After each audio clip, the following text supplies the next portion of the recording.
সবাইকে জয় যিশু, হালেলুয়া, প্রেজ দ্য লর্ড। তো মহান ঈশ্বরের ধন্যবাদ হোক। তো ঈশ্বর আরো একটিবার সুন্দর দিন, সুন্দর সময় দিয়েছেন ঈশ্বরের প্রশংসা করার জন্য।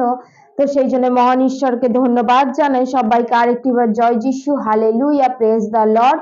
তো ঈশ্বর আরো একটিবার সুন্দর দিন, সুন্দর সময় দিয়েছেন আমরা যাতে ঈশ্বরের প্রশংসা গৌরব করতে পারি। তো সেই জন্য মহান ঈশ্বরকে ধন্যবাদ জানাই।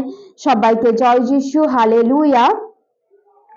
তো ঈশ্বরের ভজন গান দিয়ে ঈশ্বরের কাছে প্রার্থনা করব। ঈশ্বরের বাক্য থাকবে, হালেলুয়া। প্রথম থেকে শেষ পর্যন্ত ভিডিওটি দেখবেন এবং ঈশ্বরের বাক্যকে শুনবেন, হালেলুয়া। তোমার চরণে দিলাম উপহার, হৃদয় খানি নাও গো আমার। তোমার চরণে দিলাম উপহার, হৃদয় খানি নাও গো আমার।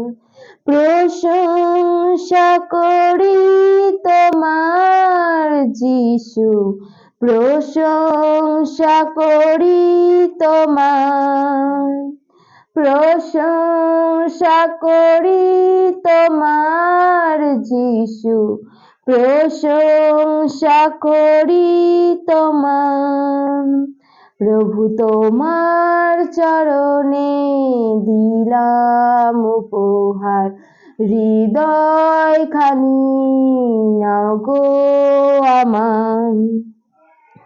প্রভু তোমার চরণে দিলাম উপহার, হৃদয় খানি নাও গো আমার। রক্ত দিয়ে তুমি কিনেছো আমায়, হৃদয় ভরে প্রেম দিয়েছো আমায়। রক্ত দিয়ে তুমি কিনেছো আমায়, হৃদয় ভরে প্রেম দিয়েছো আমায়। শান্তি দিলেন, মুক্তি দিলেন, আধার মাঝে আলো দিলেন। শান্তি দিলেন, মুক্তি দিলেন, আধার মাঝে আলো দিলেন।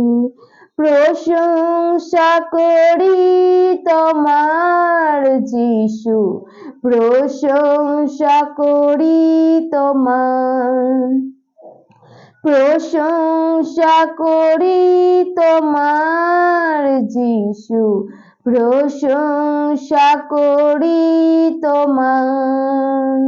প্রভু তোমার চরণে দিলাম উপহার, হৃদয় খানি নাও গো আমার। প্রভু তোমার চরণে দিলাম উপহার, হৃদয় খানি নাও গো আমার। প্রভুর দয়া পেতে আমি চাই, ধন্য হলাম মোদের ভয় নাই। প্রভুর দয়া পেতে আমি চাই, ধন্য হলাম মোদের ভয় নাই। ক্ষমা দিলেন, আশীষ দিলেন, পবিত্র আত্মায় ভরে দিলেন। ক্ষমা দিলেন, আশীষ দিলেন, পবিত্র আত্মায় ভরে দিলেন। প্রশংসা করি তোমার যিশু, প্রশংসা করি তোমার, প্রশংসা করি তোমার যিশু, প্রশংসা করি তোমার। তোমার চরণে দিলাম উপহার, হৃদয় খানি নাও গো আমার। প্রভু তোমার চরণে দিলাম দিলাম উপহার হৃদয় খানি, নাও গো আমার। প্রশংসা করি তোমার যিশু, প্রশংসা করি তোমার।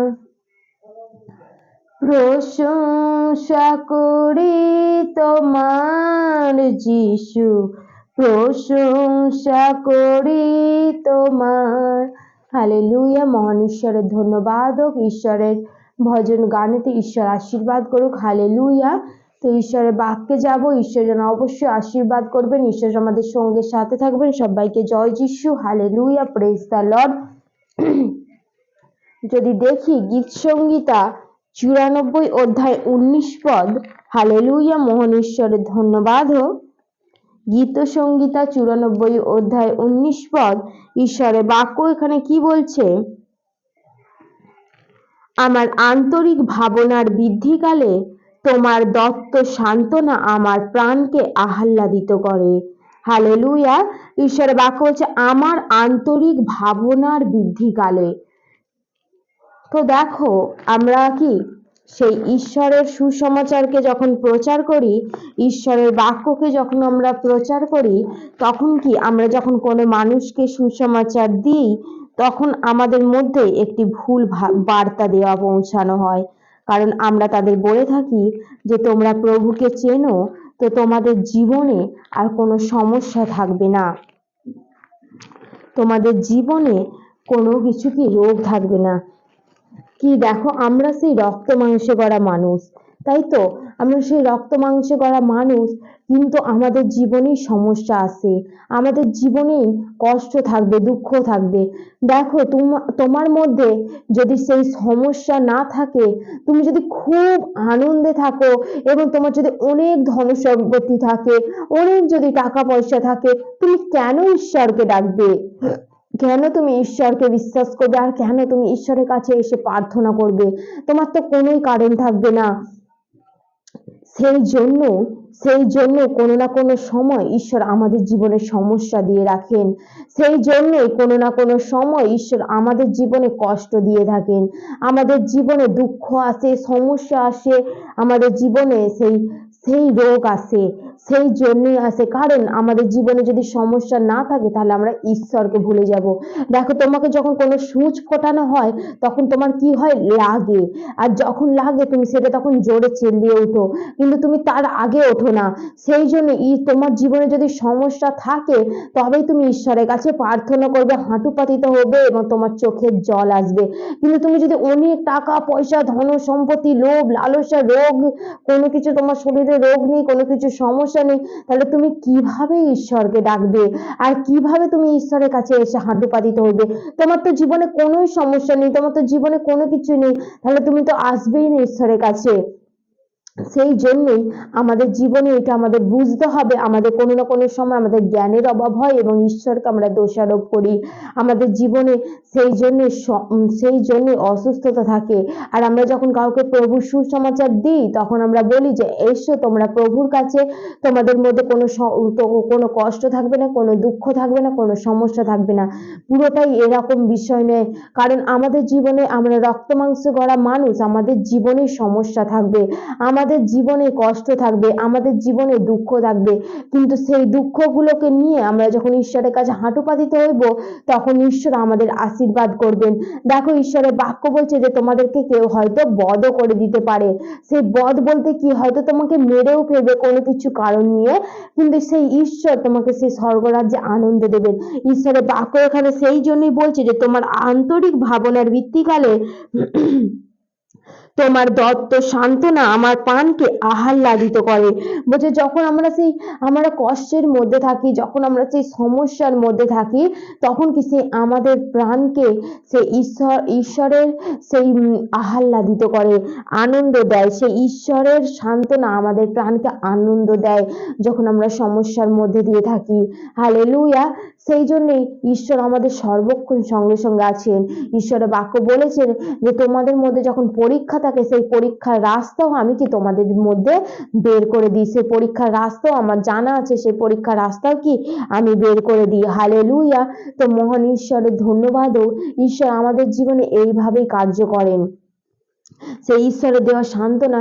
তো সেই দিদিভাইয়ের জীবনের কাহিনী আমরা শুনলাম না, যে সেই দিদিভাই কত যখন তার প্রভুতে যখন তাহার স্বামী নিদ্রাগত যান, তখন তিনি কতটা সমস্যার মধ্যে ছিলেন, কতটা কষ্টের মধ্যে ছিলেন, কতটা দুঃখের মধ্যে ছিলেন, যখন পাড়া প্রতিবেশীর মধ্যে তার জীবন নিয়ে যখন সবাই মিলে যখন সেই নিন্দে তাড়নার ঝড় ওঠে, যে প্রভুতে থাকাকালীন তোমার স্বামী কিভাবে মারা গেল, কিন্তু সমস্ত কিছু ঈশ্বরের পরিকল্পনা। হালেলুয়া। আমাদের এখানেও যেমন প্রয়োজন, ঈশ্বরের বাক্য বলছে যে তোমার বাটিতে সেই ঈশ্বরের সেখানে কি কোনো কিছুর অভাব নেই, আর ঈশ্বরের রাজ্যে সেখানেও প্রয়োজন। আর মানুষ জন্ম হয়েছে, একদিন তো মারা যাবেই। হালেলুয়া। সেই জন্য সেই দিদিভাইয়ের জীবনে যখন সেই ঝড় এসেছিল, আর সেই ঝড় কি সেই ঈশ্বর ক্রমে ক্রমে কি করলেন না, শান্ত করলেন। সেই মানুষ তাকে টেনে নিয়ে গিয়েছিল, সেই মানুষ তাকে নিয়ে গেছিল, এক লোক নিন্দে তাড়না গালি গালাজ সমস্ত কিছু সেখানে হয়েছিল, কিন্তু সেইখানে কে উপস্থিত ছিল, ঈশ্বর উপস্থিত ছিল। আর যারা ঈশ্বরকে অপমান করেছিল, ঈশ্বরের বাক্য কি বলছে না, তোমরা আমার নয়নের মণি, এই মণিকে যে স্পর্শ করে সে আমাকেই স্পর্শ করে। তাহলে সেই মণিকে ঈশ্বর স্পর্শ করবেন, সেই মণিকে যে স্পর্শ করে ঈশ্বরের আঘাত লাগে। সেই তোমার জীবনে যখন নিন্দে তাড়না এসছে, তখন জানবে ঈশ্বরকে তারা নিন্দে তাড়না করেছে, তোমাকে নয়। আর ঈশ্বর কি করলেন না, সেই দিদিভাইয়ের জীবনে আশীর্বাদ করলেন, এবং ঈশ্বর তাকে কত সাহস দিলেন, এবং ঈশ্বর সেই দিদিভাইকে কি করলেন, ঈশ্বর সেই যারা ঈশ্বরের বিরুদ্ধে গর্জে উঠেছিল, যারা ঈশ্বরকে নিন্দে তাড়না করেছিল, কি তাদের জীবনে ঈশ্বর কি দুর্ভিক্ষ নেমে আনলেন, ঈশ্বর তাদের জীবনে সমস্যা নেমে আনলেন। ঈশ্বর সবাই তো ঈশ্বরের বাক্য সবাই বলছে না যে আমার এই সমস্যা, আমার ওই সমস্যা, আর সেই ঈশ্বর তার জীবনে মহিমা করলেন, কারণ না কারণ মুখ দ্বারায় তাহাকে কি বললেন, যে তুমি খাঁটি সোনা। কারণ না কারণ মুখ দ্বারায় কি বললেন, যে তুমি খাঁটি সোনা। সবাই তোমাকে এত নিন্দে তাড়না করেছে, কিন্তু তুমি কি সে স্ট্রং হয়ে রয়েছে, তোমার কি কোনো কিছু কেউ টলাতে পারেনি। তাহলে ঈশ্বরই পারেন সেই তোমার প্রাণকে কি সান্ত্বনা করার জন্য।